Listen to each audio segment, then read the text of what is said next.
You know what? I've already started recording. This can be like the Living Legends podcast where we just kind of have like the BSing and let it go. like the cold open. How's it going, everyone? And welcome to another Flesh and Blood video here on Red Zone Rogue. Today we are actually talking not about these awesome Azalea Dragon Shield sleeves, which they're pretty sweet. No, we are talking about outsiders and pull rates, which I think is going to be a pretty interesting discussion. It's something that a lot of folks are talking about because the pull rates seem to be less in some ways and maybe more in others for outsiders, and I really wanted to get a different perspective on this too. And so I am joined today, and Jim, he's to my side in the Discord call, but he's below me right here in the OBS. This is Jim from FAB TCG Cards. He's been on the channel a couple times, and I'll have him kind of introduce himself, and we'll start talking about this. How's it going, Jim? Yeah, and thanks, Kel. Yeah, always good to talk to you. Yeah, I'm Jim from FAB TCG Cards. I've been running the website fabtcgcards.com really since just after kind of the game started for a while now. I can be found on Twitter at FAB TCG Cards. I do have a YouTube channel that's mostly just sporadic and me opening boxes every now and then, or when my daughter has time to come open with me, she likes to do that. So we have fun with that. But that's also just at FAB TCG Cards. But yeah, otherwise, like going to the events, hanging with you guys. Yeah, and you're also like half of the Azalea cult with Az. Yeah. Oh, how could I forget? Az is gonna shoot me. Yeah. No. Certainly catch Az and I on the Azalea cult on Az's channel, Go Again Gaming. We've kind of transitioned now to a live stream show, so they were pre-recorded, but we really enjoy the audience engagement in that particular podcast. So catch us there live one weekend. We try to do it about every 2 weeks. Excellent. And yeah, I invited Jim on because not only is he a really good friend, but also he has a very unique perspective on the situation because he is one of the OG Flesh and Blood stores, online retailer. He's been around, like he said, since the start, and he's not just someone who came into it recently. So he has a very good perspective on the situation because he's been doing this ever since the start, right? And I want to start this off by saying something that you told me actually that I found really interesting, and I think it's a good basis to form this. I think you told me that Dynasty was the first set that was pretty rough for you, right? Yeah, Dynasty was rough for me. As far as just like value of the set and turning a decent profit with it, I think primarily was just due to my pulls. I had, and it's funny because I know in our circles I'm known as like the guy with luck, etc. And it was not with me for Dynasty. I did not pull a lot of the Marvels. Actually, there's still three of them if you count the Emperor. I wasn't even counting him. Three that I have not pulled, and I've opened well over 200 boxes of Dynasty. I got one, I think, of the Fabled, but yeah, and then obviously the Majestics in that set most of them don't have a lot of value. So I only really sell the Majestics and then the Legendaries, etc. on the website. The bulk I tend to kind of give away or sell at cost to stores, etc. So making the money back from that set was tough. For a while, actually, I was in the red with it. I did, after doing the latest accounting, I am at least in the black with it, but not by much. Yeah, I mean, I'm not sure how much of it is like you being unlucky in that the set is it's just really hard to pull not the Fable, but the Marvel cards, right? Because like I opened up I mean much less than you, like 10% of your. I opened up 20 something boxes, and I think I saw 3 Marvels in like 20 something boxes. I got like a rock. I opened up a Sandscour Great Bow for a supporter, and then I opened up the shield. I opened up a Marvel shield just recently, actually. And it's comparing that set to Outsiders is going to be really interesting. So yeah, let's start talking about Outsiders. Yeah, I will say one other comment, because this will be yeah. applicable, I think, to our Outsiders discussion about Dynasty. I also had very lopsided legendary pulls. I pulled very few of the Assassin legendaries. Very few. Like maybe one or two, actually. It was kind of silly. But I got plenty of all the rest of them. I opened 5. I opened yeah, five, I remember seeing you Whispers. like doing that or whatever, and I was like, you got to be kidding me. You pulled more than me. Yeah. Like 100%. I opened... it was just kind of awkward. I think almost every single one of my cases had a Black Tech Whispers.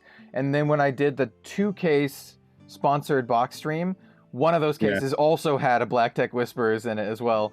So it was like pretty good. No cold foils. They're all rainbow foil. But still, I was able to trade or sell 2 of them, and then I bought a cold foil one. Sure. So, yeah, it was bizarre. And I opened up, the clumping was interesting, because I also opened up no Irina's Prayer, no of the other one as well, the Crown. I didn't open up any Crowns either. In fact, I bought them both from you. Because, I just kept opening Black Tech Whispers, which is, not complaining. It's my favorite card in the game. You had the opposite problem of me, essentially. Yeah. I had the lucky one, though, because that was, the most expensive legendary in the set. I'm not sure where it is now, but, it's probably worth still, a decent amount, even the rainbow foil. I remember selling them for, 100, 120 bucks, 110 bucks, something like that. But I think the clumping is also interesting, because I've heard from multiple people that there might be a similar situation going on with Outsiders, but that we'll talk about that later. Let's talk about the kind of the crux of it. And the crux of it is that the pull rates seem to be much lower for Majestics overall, and this isn't just anecdotal. We have a lot of evidence now, and also it feels to me like, and correct me if I'm wrong, that legendaries, at least rainbow foils, seem to be more frequent, and we have some data to back it up. We have Min-Max's 200 boxes that they opened, but Jim has also opened up a decent chunk. How many boxes of Outsiders have you opened up so far? Yeah, as we sit at this interview, I've opened 56 boxes. Yeah, so you also have your own small sample size, and admittedly, in full disclaimer, it is a small sample size, but yes. Yeah, but I think what's interesting is your small sample size plus Min-Max's 200 boxes plus the 80 that Fluke opened. I think that the fact is that they all say the same thing. They're all the same. There's no conflicting reports, and that is that Majestic seem to be about 5 per box now, right? Yeah, fairly consistently 5. I've had some boxes that were 4. I had one box that was 3. Oh, that's gotta be rough, man. I don't think I had one that was 6, but by and large, there were 5. Is that including the foils, or that does not include the foil? The foil generally was 1 per box, sometimes 2. Okay. I don't think I ever had none per box. So you could probably get between 5 to 7 Majestics per box, including the foils, then, right? Correct. Including the foils. And if you're new to Flesh and Blood, or you just don't know, previously for almost every other set, it was much more. I think for me, I'd open up between 7 to maybe 10 per box. In the recent sets, obviously the early ones only had a couple per box, but you were also we dealt with the super rares back then, which became Majestic. So yeah. I mean, you still got about, I would say then you still got about 6 hits, right? Because you would get about 4 super rares on average, and then 2 Majestics plus a foil, probably a super rare, but you could get a foil Majestic as well, which is normally about, back then it was 1 per case or something like that. Full Majestics used to be very, very hard to pull. Yeah, very rare. Yeah. So the whole discussion around this, and the reason I wanted to bring it up, is that because of the fact that 1, Outsiders is a fairly large set, there's a lot of Majestics in the set, and then 2, the pull rates for Majestics are a lot lower. It's going to be a lot harder for people to just crack boxes and get full play sets. And that inevitably will also drive the prices of Majestics higher, or at least from the set. And it's one of those situations where I think as a player, you're like, oh no, that means my Majestics are going to be higher. But I think when you look at it from the big picture, I think it means more, right? And it could be better overall for the health of the game. And not just that, I think it like was very intentional. I think it's something that LSS specifically did to help stores, right? And that's kind of why I brought Jim on here, so we can get his perspective as a store, and this, right? Because like we were chatting a little bit beforehand, and like, you know, Majestics in a lot of the other sets, there you have like 50-cent Majestic, dollar Majestic. You'll have like your out, you know, your out there Majestic. I think so. For a good example for a set would be Uprising, right? Most Majestics in Uprising are very, very cheap, and if you got the big hit, it's like it was $10. Like that was the big one from it was a race face. I think it was like your big Majestic hit, and it was only like the race face had its time for sure. Yeah, I'm not even sure how much it's worth now, but like that's kind of like the thing of it is like the most expensive Majestic was like $10 or whatever. Where now, like, I mean, who knows? Like, yeah, I don't think we'll see anything like Surgical Extraction from this set because of that had a very unique circumstance, right? But yeah, what are your opinions on this, Jim? On the lower Majestic pull rate? Sure. So I mean, obviously, from the store perspective, the whole set having Majestics that are 50 cents, 25 cents, etc., is not sustainable for a singles retailer in particular. So I'm only singles. Obviously, brick and mortar stores have sealed product to help, make up costs and everything. But it's not good, and it's makes it really rough to continue doing if that's all that they're worth. Now that said, I think the outsiders, you're right. I think they are looking at that and thinking, well, think more carefully about the Majestics. For sure they have more generic Majestics in this set, which I think will help up the value of those because everybody would like those. The fewer amount of them obviously will help with the pricing of them, I believe. There's a few things there. Also with a standard set though, I think I know MinMax is doing full play sets, etc. I'm not doing anything like that. I'm just going to stick to singles with the Majestics at least. It looks like we may do a bundle for the bulk. Like I'm thinking about doing like common rare play set bundle. But anyway, the Majestics in particular, they lost my thought for a second there. Sorry, man. Sorry. I will say though, you talked about like being singles retailer and stuff, and I want to point out that I don't know how it is in every community, but there aren't very many singles brick and mortar stores in my area that sell Flesh and Blood singles. Flesh and Blood singles, yeah. Almost all of them. It's actually the same way here. Yeah. And I don't think it's a coincidence that the singles are like 50 cents, like for Majestics, and like what incentive does a brick and mortar store have to carry Flesh and Blood singles, right? Especially if it's like not their like main game. And I don't think a lot of LGSs out there can claim Flesh and Blood to be their main game. There are a couple. I mean, we do have one here in Portland, Discs and Dice. Shout out to Travis and Fab Foundry for Flesh and Blood. Yeah, really dig Travis. Good dude. Yeah, and that's the LGS that I go to most. It's where I go to my pre-release and all that kind of stuff.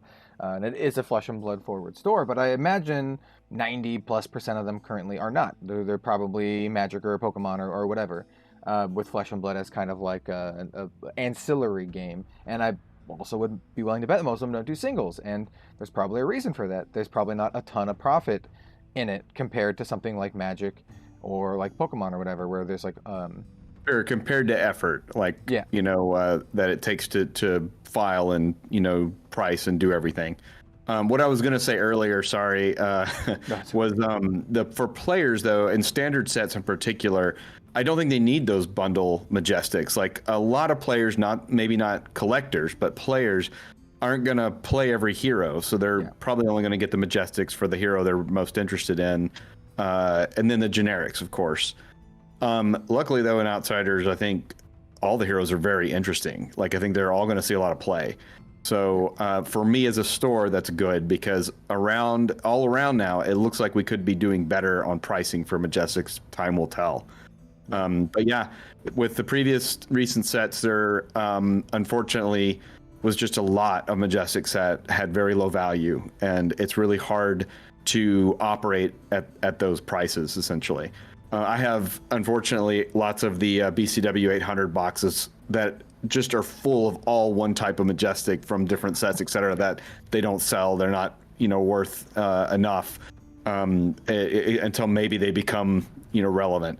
So it's hard to deal with cards, selling cards at that level or at that price. And actually, Dynasties, Legendaries, like I can go to my site right now. I think a couple of them are, perpetually on there. The Emperor, of course, Invoke Soraya. And Emperor's like $20 or $15. Emperor's like super $18 for the Emperor, and Invoke Soraya had a bit of a bump thanks to Dusk Till Dawn, I think. Yeah. That one was down there too. Right now I have it for $39. But the legendaries were not valued as much as they used to be, so they couldn't even make up the value for some of the Majestics that just were low value. So absolutely, to get back to the original point, as a store, I really hope this does. I'd be happy with $2+ Majestics. Like I think I could probably work with that, but when we get down into the cents, it's just it's too tough.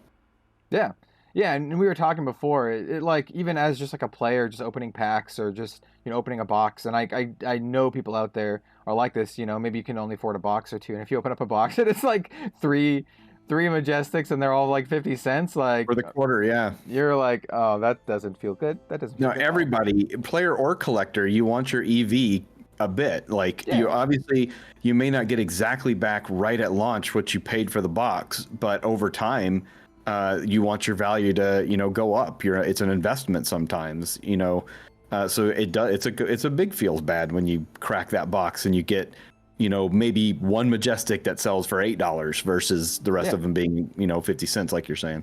Yeah, so like I think what I really like about this, and this is what I hope happens, is that the overall value or estimated value EV for a box is actually spread wider across the box and the set rather than just all in on like a couple cards. Now, obviously, having your cool, marbles or whatever is sweet, and having like opening a big $100, $200 card is awesome.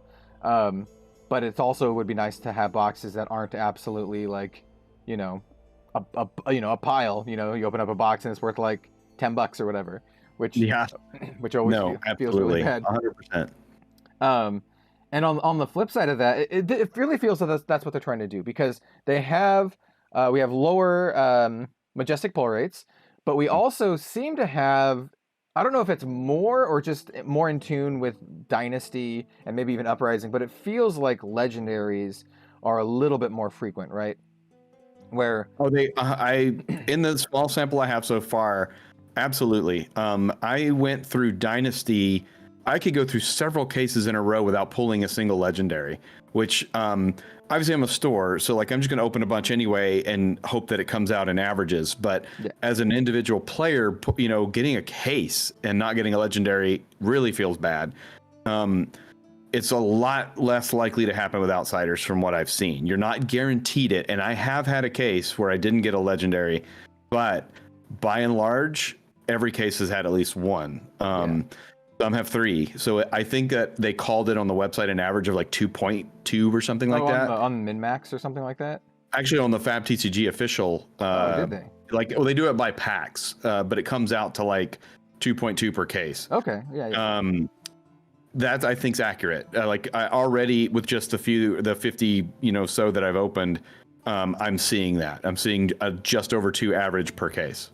That's pretty good.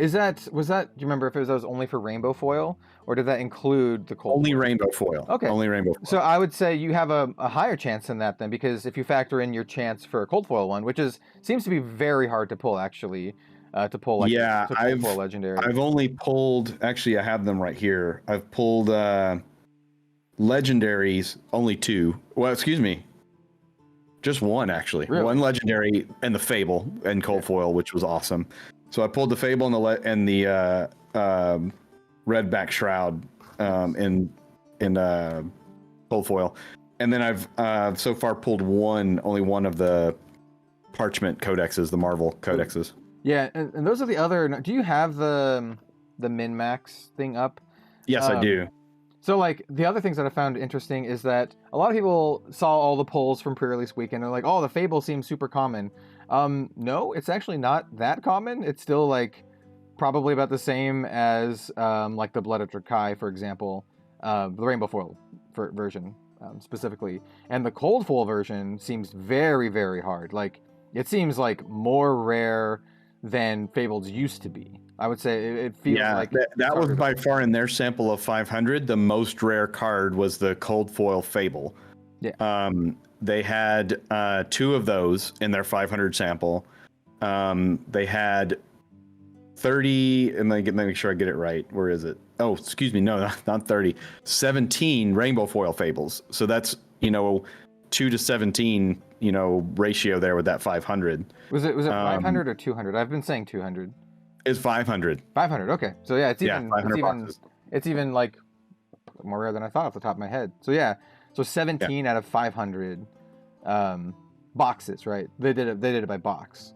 Correct. Yeah. Whereas if you look at the Legendary Studios Flesh and Blood website, I think they do it by pack. Yeah. So if you want to do like a comparison to that, you would just times it by like 24 or whatever. Correct. Yeah. But like, so yeah, even the Rainbow Foil 17 out of 500 boxes is pretty not that common. Let's put it that way. Yeah, absolutely. Yeah. The Cold Foil Marbles were the next most rare in their sample size. So you had 2 Cold Foil Fables, then you had 13 Cold Foil Marvels. So they had 13 of those parchment ones, which I've only had 1 so far, but again, I'm only at 56 boxes. I mean, I'm not great with math, but that seems like to be on average then, like 1 out of 50 seems to be pretty close to that sample, the 500 sample size. And then like, I remember looking at it and... That would be 10. They're at 13, so it's probably even a little better than 1 out of 50 if you're looking at the min-max ratio. Yeah, and then like the extended art Cold Foil Legendaries are also like really hard to pull too, right? Like it was like... Yeah, actually, they're at... Oh, those were... Sorry, I thought it was in order. It's not. Those were more rare than the Cold Foil Marvels for their sample. They got it at about a 1 to 50. 1 per 50 boxes, so 10 total in the 500. Yeah. Cold Foil EA Legendaries. Yeah. So like those seem also very hard to pull. And you said the Fabled was what, like 17 or something like that? The 17 for the Rainbow Foil Fable, yeah. So in the 500 sample. Yeah, I imagine all of these cards are going to be like decently valuable because they seem pretty hard to pull actually.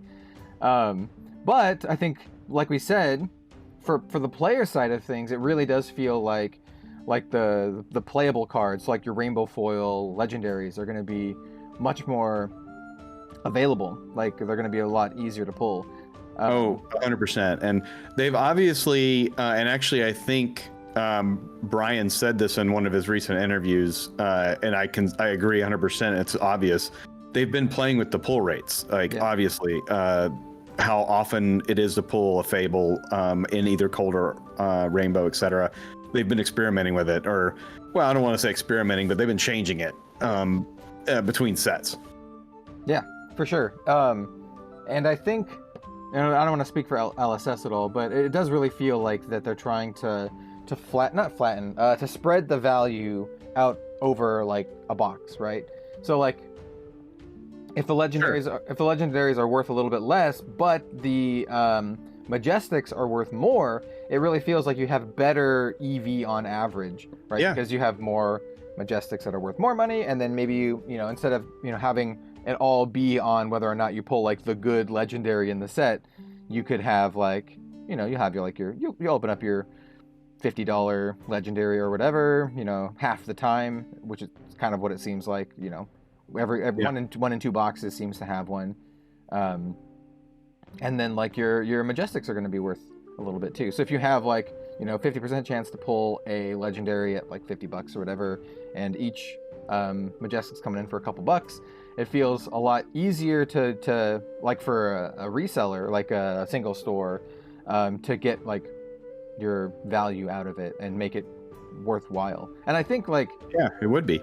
I think the best thing to think about as a player, because I know a lot of folks just like, oh, I want the cheapest thing possible. But I think the best thing to think about as a player is that having more stores sell singles is a good thing, and something like this incentivizes LGSs and stores to actually sell singles.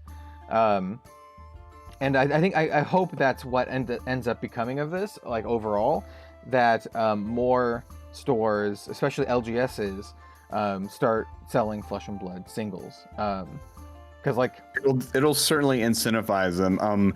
We actually had one store in the area that was carrying singles for a while early on because there was value there.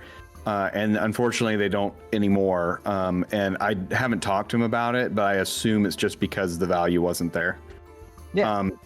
That said, I think you're absolutely right. I don't think it's obviously a primary goal as they're designing the set to look at the value and whatever. It's obviously in gameplay design, everything else. But to be thinking about that for the health of the singles market and aftermarket collector market, etc.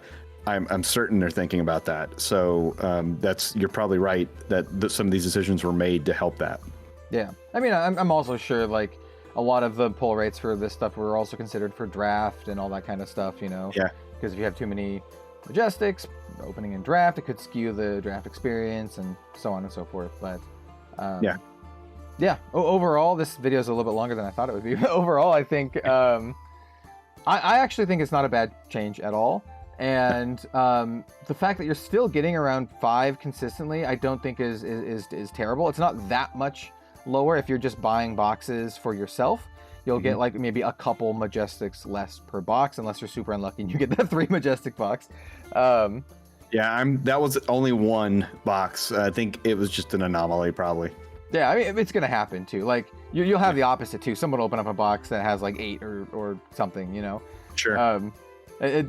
I think that happens with all games that have like this kind of like random collation. I mean, you have the boxes that have like double Fabled, you know, which is super unlikely. But you've seen it before. Like, oh, I have a Rainbow Foil Fable and a Cold Foil Fable in the same box. Yeah, I haven't had it in a box, but I had it in a case for Uprising. Yeah. So I had both two Fables in one case. I think I saw on Twitter someone opened up Plague Hive Rainbow Foil and Plague Hive Cold Foil in the same box. Nah, that's pretty awesome. I don't think it was the same pack, but it was at least the same box. That would be incredible. Was it pack? I want to say that it's pack, but that might be crazy. It was on Twitter. Yeah, I have to look at that later and see if I can find it. Yeah. I will say I haven't seen so far an outsider. Something I saw frequently in some past sets, not consistently, but in the last Dynasty. And Everfest as well. Actually, I think I tweeted about this when I was opening up a Everfest box like a couple weeks ago. I would frequently get a case where there was exactly 2 of every Majestic that I pulled. Oh, interesting. Which was just weird. Like, and yeah, it was. Sometimes it's not all of them, but a majority of them that you'd get 2 of. But one of the ones I did that I tweeted about, it was literally every single Majestic out of that case, you got 2 of them. Or more, actually. So it was just weird. I'm not seeing that so far with outsiders. They're very well spread out, the Majestics. As I'm listing them on the shop, they're very low variance in how much I have of one Majestic over another, except for the obvious short printed ones, the daggers, the specialization. Yeah, those make sense. That'll be really interesting once I get my boxes and start opening, because like my only experience is like the pre-release, and our case at the pre-release was funny because like obviously everyone knows that I pulled the Fabled, but other than that we also had 2 Flick Knives in ours. It was like a Rainbow Foil and a Cold Foil Flick Knives, and then the Fabled, which I thought was just like, I don't know, it was really interesting. Yeah, actually, funny enough, I've pulled more Rainbow Foil daggers than I have of the non-foil daggers. Interesting. Just an interesting point. Not by a lot, but I have. So if you look at my shop right now, I've got more rainbow foils available than regular, and it's not because somebody bought them all out. It's how they were pulled. Do those come in cold foil in this set? Yes. The daggers? Okay, cool. Yeah. I mean, I've not pulled cool. a It's gonna be- couple of them in cold foil, and I think I listed them for too cheap. They went very quickly already. Yeah, I was gonna say it's gonna be expensive. So for me personally, I have to wait, or I want to wait until I open up all my cases. They're pretty rare. So far I've pulled two of the daggers in cold foil. Because I'll need to get at least one of each. Maybe multiples of some. Because I will be. And they have right and left hand. Don't forget. Oh yeah, it's true. Yeah, see, I think the thing is, I think Flick Knives is actually really good, and I think you'll want some daggers. If you're playing assassin, you're probably going to be using them. So I'm gonna need to get some. It's gonna be expensive. We'll have to see where they land pricing wise. Because they obviously are pretty rare. I was guessing at the value. I think I offered them for $40 maybe. Okay. And I don't think they were on the store for minutes before somebody was browsing. I've been putting everything on today too. So like I've been trying to update my database and get everything listed starting today. And so people are already hitting the site and looking. So it's a gamble like both ways, I think, because I'm pricing basically off what I see on TCG Player. And some of it I'm guessing at because there isn't a precedent or anything. And maybe I'm too high, maybe I'm too low of what the market will end up at, but it's a gamble for both the player and me. Yeah, for sure. It'll be really interesting to see how things pan out tomorrow. So basically, I'm recording this on Thursday, the 23rd, the day before Outsiders officially launches. It officially launches tomorrow. For you watching this, I'm probably posting this the Monday after. So we will have the whole weekend to see if like these pull rates are true, but I think it's very safe to say, at least for like the majestic pull rates, it seems to be very, very consistent. And it, not just for one printing or another, and I'm talking about Belgian print versus the Japanese print. It seems to be very consistent between the two. That 5. I would agree with that. I watched seems to be pretty Fluke's opening. He did like a 3-hour thing, a couple days ago, and his experience seems to match what I'm seeing. Although he's pulled some better cards than or more of the like Marvel codexes than I did, etc. I'm seeing some of the same, clumping. I guess he was calling it, which is something I've seen in the last couple sets too. Did you want to get into that? I mean, we can talk about it real quick. Yeah. I mean, it's just if you are listening and you don't know what clumping means, basically it just refers to people thinking that cards are printed close together, I guess you could say. Like you open up a case, and if the cases are like sequential, that you get like a lot of the same card. You get a lot of like duplicates. That's kind of like, or patterns. It doesn't have to be literally the same card, but you'll have repeating patterns of cards. Yeah, I wouldn't say I've been seeing patterns, but obviously as a store that is able to get from distribution, typically my cases are fairly sequential, like within a few numbers of each other on the printed serial number.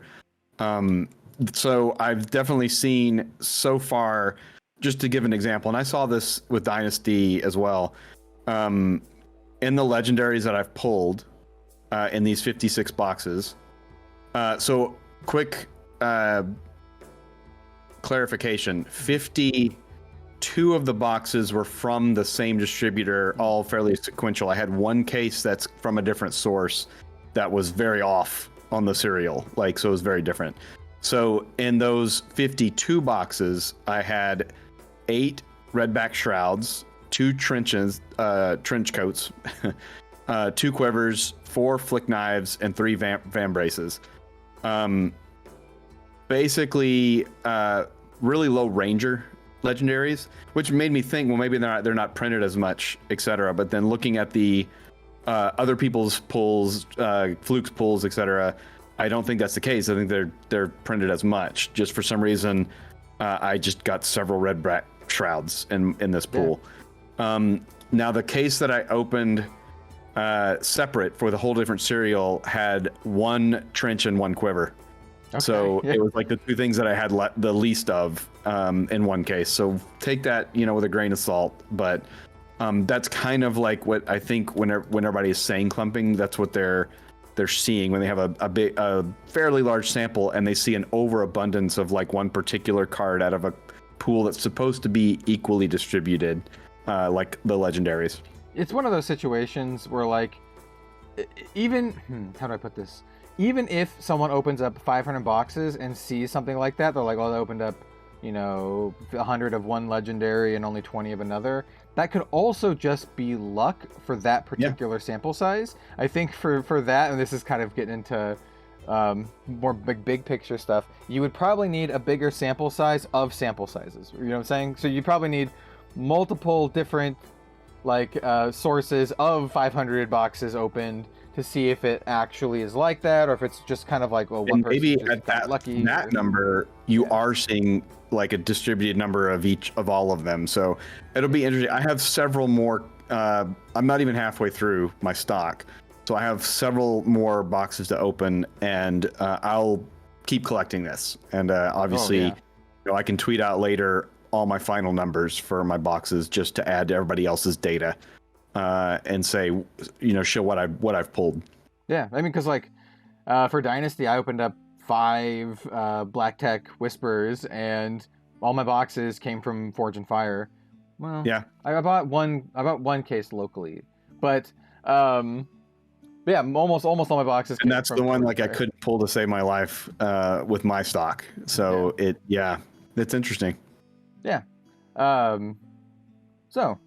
Thank you for coming on and talking about it. And it really only affects, I guess, stores for the most part. Like, any players typically aren't buying that many cases. But it's one of those things. And even with stores, so much, if they're all kind of spread out in value, it doesn't matter that much.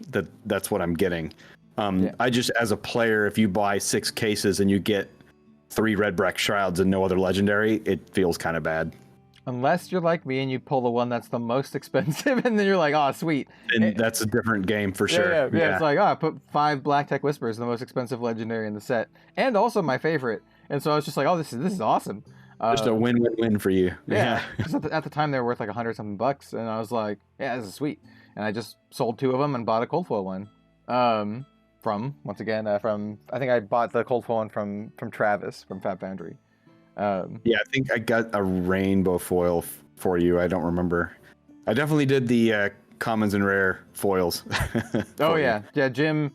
I made a list, and Jim supplied me with all of the foils that I needed.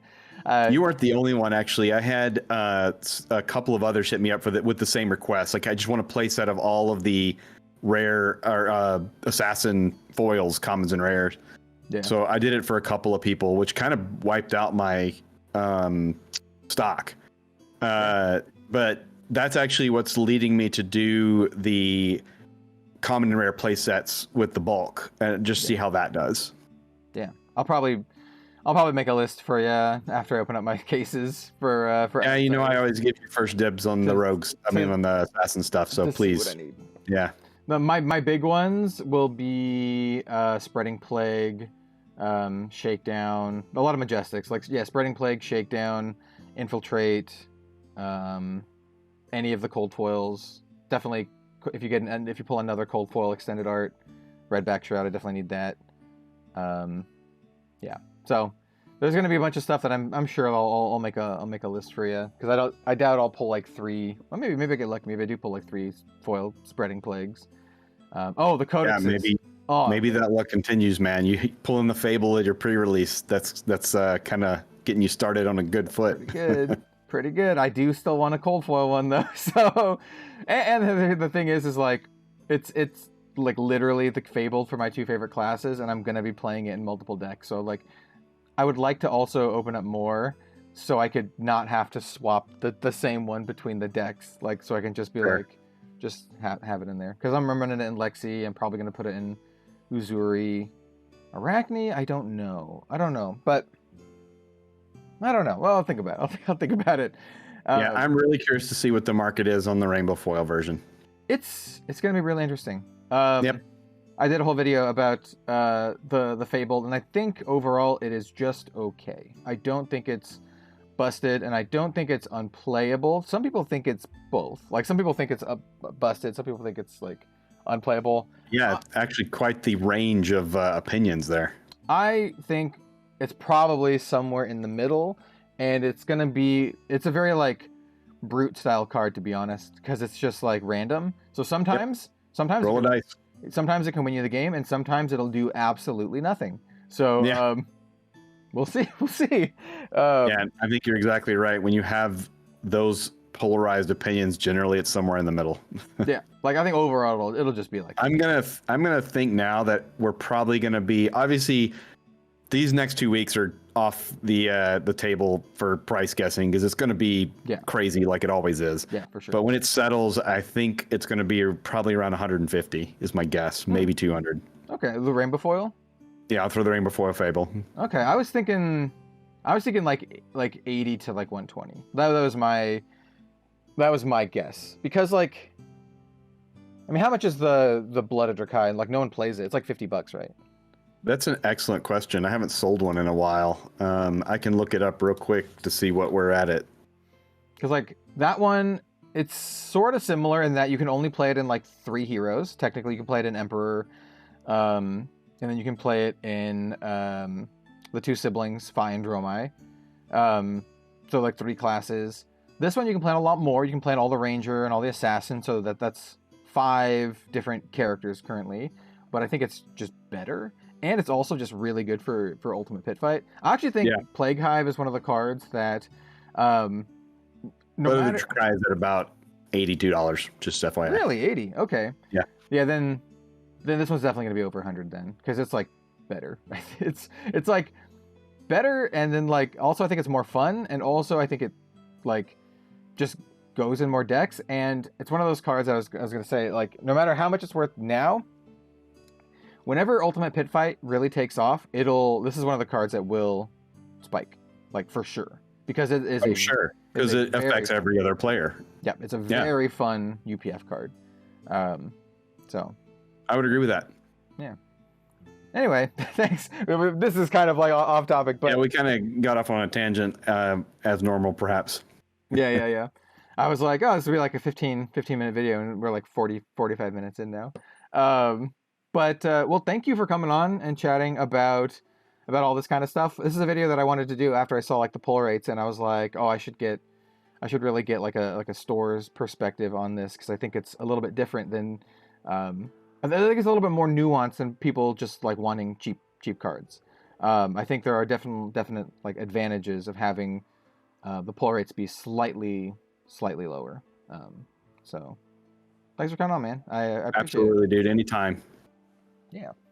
And if you would, like we mentioned at the top of the show, if you would like to follow Jim, he has Twitter, FAB TCG Cards. He has his website, FAB TCG Cards. You can find him on Az's channel with the Living Legends podcast. That's my thing. The Azalea Cult. The Azalea Cult. Azalea Cult, yeah. Thanks for coming on, man. Yeah, dude. Great. So thanks for watching, everyone. We'll see you next time.